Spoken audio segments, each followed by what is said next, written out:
How's it going? Welcome back if you're a subscriber. If you're not, make sure to hit that like and subscribe. Hit that bell to learn about that shell.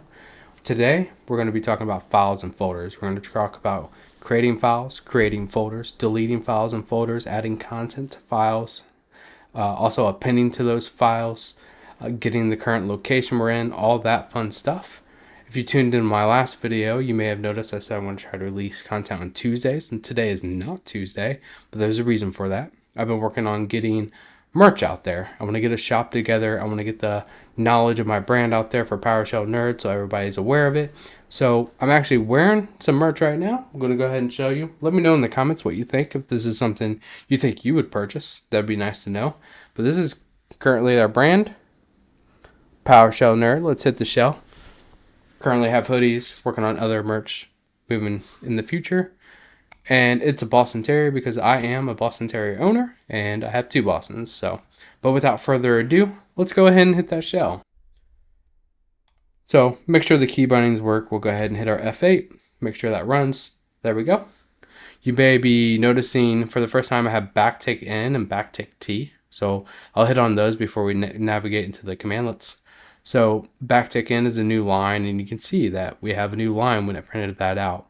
Another one is backtick T. That's going to be a tab. If you stack those up, so a backtick T, a backtick T, it'll be two tabs. And then a backtick B, I believe, is backspace. So if we run that, you can see it's tabbed over. So if you're doing formatting on the screen with right host and stuff like that, that's just a little trick. All right, we'll go ahead and clear our screen. And now the first commandlet is get location. So we'll go ahead and run this. It's going to display the current location we're in. So we're currently in the demo directory. Now, one thing to notice with commandlets is in the backend PowerShell, Microsoft developed these XML files that have default outputs. And so by default, get location only displays the path. Now, you can use your best friend besides me, get member, to see properties, but you can also do a select star. And that's a nice little trick to see the properties available. Now, if you're on a smaller screen and this kind of runs off the screen, you can always pipe that to format-list or FL for the alias, and it'll put it in a list format. It's a little easier to see. So let's go ahead and move on. We'll talk about listing items in the directory. Now we're just doing the basics. We're not talking about the parameters that you can add on to this because there are a lot. Get-ChildItem will list the current items in the directory. I did make some test files in here, so we can list those out. Here's the test files. So we have folders, a new folder, we have a CSV, we have a readme.txt and a secrets.txt. Obviously, doesn't look like there's anything in here because the length is 0. And then we have a directory, obviously with the D. I'm not sure what the A stands for. I haven't looked into that, but I'm sure you could probably use the mode to do some manipulations of data too. So that's something you could always keep in mind and look into later. If you know what the A stands for, go ahead and put it in the comments. Let me know. Next step, creating a new folder. So creating folders is with the new -item commandlet. For the path, we have a period listed. And for those that don't know, period means the current directory you're in Windows. So we can go ahead and we'll say create a new item. The path is the current directory. The name is going to be demo folder. And then item type is going to be directory. So this is saying we're going to create a folder or a directory. So we'll go ahead and press our F8 and run that. And there we go. It created that directory.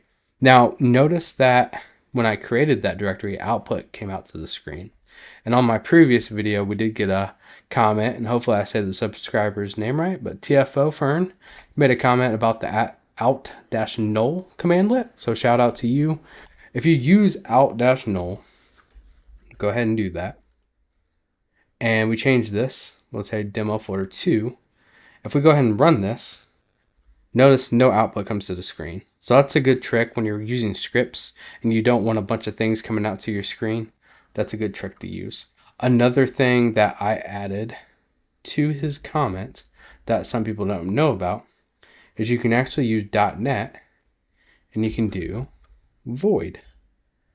And so if you do this and then wrap this in parentheses, it will actually do the same thing. So if I hit F8, oh, we got to change it to folder 3 though.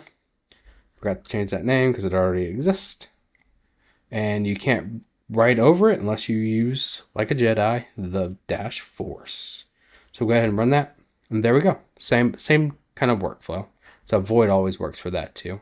And you can do that. The out dash null, they both work the same way. So it just depends, whatever your preferred choice is. The next one is create a new file. So creating a new file, again, new dash item, same commandlet. But here, we're going to specify the path instead of the current directory. We're going to use that demo folder we created.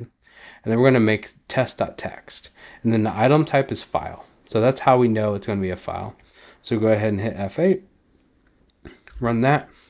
And then again, it's printed out to the screen, but you could pipe that to out-null if you don't want to see that. And now we can see the next thing is writing content to the file.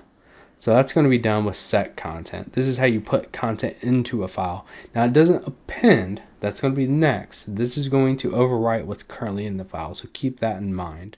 So set content, we're going to update that new test.txt that we created. And then we're going to specify that value. And it's going to be hello from PowerShell. So we'll go ahead and run that.